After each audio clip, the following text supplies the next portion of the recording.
नमस्कार, मैं उर्वशी स्वागत करती हूँ आपका अंक प्रभा के एक और नए एपिसोड में। कैसा होने वाला है इस सप्ताह का हाल, जानेंगे हमारे देश के जाने माने अंक ज्योतिषी और बॉडी लैंग्वेज विशेषज्ञ डॉक्टर कुमार गणेश 369 से। बहुत बहुत स्वागत है आपका हमारे स्टूडियो में। जय श्री राम। सबसे पहले तो हमारी कृपा त्रयी परम पूज्य गुरुदेव देवराहा बाबा, माँ बगलामुखी और घोटे वाले को प्रणाम। जय जीवन माता। तो कैसे हैं सप्ताह के अंक? जी बिल्कुल, सप्ताह का आरंभ हो रहा है 17 जनवरी से।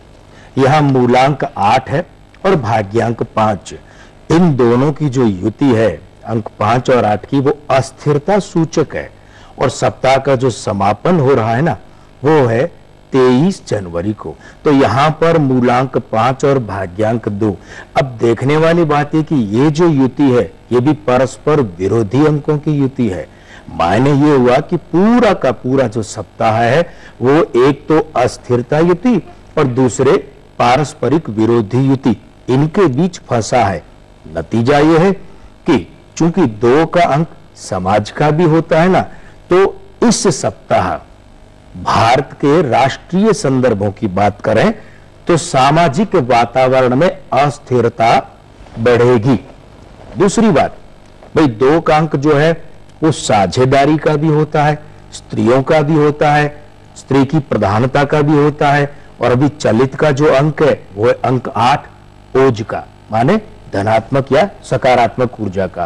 तो ये युतियां ये भी इंगित करती हैं कि जो राजनीतिक साझेदारियां हैं, खासकर जो स्त्री प्रधान साझेदारियां हैं या स्त्री प्रधान दलों के बीच की जो साझेदारियां हैं, उन्हें झटका लग सकता है।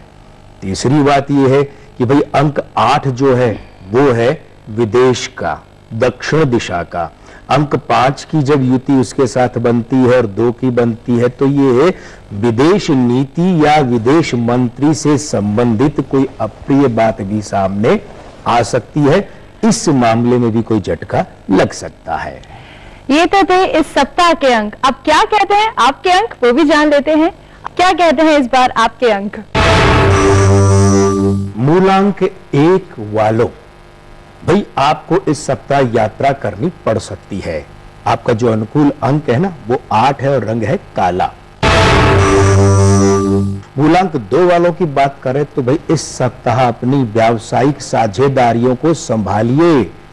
यहां संवेदनशील मामला है। आपका अनुकूल अंक है वो है 3 और इसका जो रंग है वो है पीला। अब मूलांक 3 की ही बात कर ले। आपके लिए कार्य विस्तार संभव है, अवसर मिल सकते हैं, लाभ अवश्य उठाइएगा। आपका अनुकूल अंक है ना वो है 9 और इसका जो रंग है वो है लाल। मूलांक 4 की बात करें, इस सप्ताह अपने आसपास के संबंधों पर ध्यान दीजिए। क्यों? क्योंकि आपका जो अनुकूल अंक है 7 और इसका जो रंग है बैंगनी, वो यही संकेत कर रहे हैं। रहा सवाल मूलांक 5 वालों का, तो भाई अगर कोई महत्वपूर्ण फैसला आप करना चाहते हैं तो एक सप्ताह ठहर जाइए, यानी अगले सप्ताह आप अपने महत्वपूर्ण फैसले कर सकते हैं। आपका जो अनुकूल अंक है वो है 1 और इसका रंग है सुनहरा, सूर्य का रंग। अब बात करें मूलांक 6 की, भाई शुक्र की, है ना। तो ये है शारीरिक शिथिलता आपको इस सप्ताह कुछ ज्यादा परिमाण में अनुभव हो सकती है। आपका जो मूलांक है अनुकूल अंक के रूप में वो है 2 और उसका रंग है सफेद। अब मूलांक 7, भाई आप लोगों के चेहरे पर मुस्कुराहट आ ही जानी चाहिए, क्योंकि आपको इस सप्ताह कुछ मनचाहा परिणाम मिल सकता है। आपका जो अनुकूल अंक है वो है 6 और आपका रंग है धूप छांव, जो कि शुक्र का रंग है। मूलांक 8 वालों, भाई अगर कोई खास उठा पटक या परिवर्तन करना चाहते तो न करें। इस उठा पटक और इस परिवर्तन से आप बचें।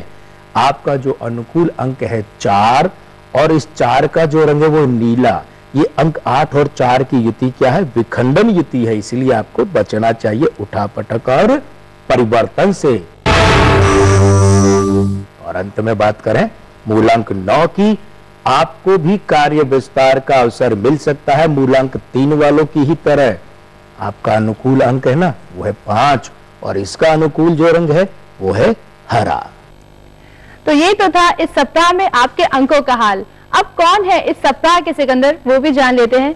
सबसे पहले सिकंदर है जावेद अख्तर जी। सबसे पहले तो हम जावेद अख्तर साहब को जन्मदिन की बधाई देते हैं। देखिए 17 जनवरी 1945, मूलांक 8, भाग्यांक 1, आयु अंक 5, 68वें वर्ष के कारण और नामांक 5। भाई ये जो मूलांक 8 और भाग्यांक 1 की युति है ना, हम यहाँ पर इसे भी पितृद्रोह की युति कहते हैं, जैसे कि मूलांक 1 और भाग्यांक 8 हो, लेकिन वो होती है विशुद्ध पितृद्रोह की युति। वहां पर जो पिता पुत्र के बीच में मामला है वो जीवन की अंतिम सांसों तक बहुत अलग होता है, लेकिन ये होती है पितृद्रोह की परिवर्तनात्मक युति। तो इसमें क्या है, देखिए जावेद अख्तर साहब ने शुरुआत की थी पटकथा लेखन और कहानी लेखन से, और उस वक्त उनके पिता जो है जानिसार अख्तर साहब बड़े शायर थे।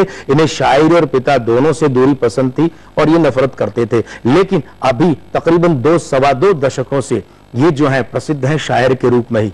वो तो पुराना रूप छूट चुका है और अंततोगत्वा इनके भाग्य ने इनके पिता के काम में ही इन्हें डाल दिया, यानी कि ये शायर और गीतकार के रूप में प्रसिद्ध हो रहे हैं। अब ऐसी बात यह है कि इसे हम इसीलिए कहते हैं पितृद्रोह, लेकिन परिवर्तनात्मक युति। तो अब यहां पर ये देखने वाली बात है कि इनके जो आयु अंक में, नामांक में और चलित का जो वर्षांक है, ये समानता बताती है कि समय अच्छा ज्यादा है, बुरा कम है। दूसरी बात, इन्हें इस वर्ष 68वें साल में खास सम्मान मिल सकता है। और तीसरी बात है, ऐसा व्यक्ति जिस पीढ़ी का पितृ पुरुष होता है ना, खासकर उस पीढ़ी के पुरुषों को ज्यादा फायदा है। माने ये हुए कि इनके पुत्र फरहान अख्तर को इस वर्ष जो है अच्छा खासा सम्मान और सफलता की प्राप्ति हो सकती है। इस सप्ताह के हमारे दूसरे सिकंदर हैं कोटा श्रीनिवासन राव। दक्षिण भारतीय फिल्मों के वर्सेटाइल एक्टर कहलाते हैं, विविध भूमिकाओं में बहुत सफल रहे हैं। 19 जनवरी 1945, मूलांक 1, भाग्यांक 3, आयु अंक 5, 68वें वर्ष के कारण और नामांक 7, मिला जुला समय है। क्योंकि ये जो यहाँ नामांक 7 है ना, ये चलित वर्षांक 5 के साथ में नकारात्मक युति बनाता है, तो इसीलिए मिला जुला समय है। दूसरी बात, हाँ, चूंकि ये राजनीति में भी है, विजयवाड़ा से विधायक भी है, तो ऐसी अवस्था में इन्हें राजनीतिक रूप से जो है वो कोई उलझन हो सकती है, परेशानी संभव है।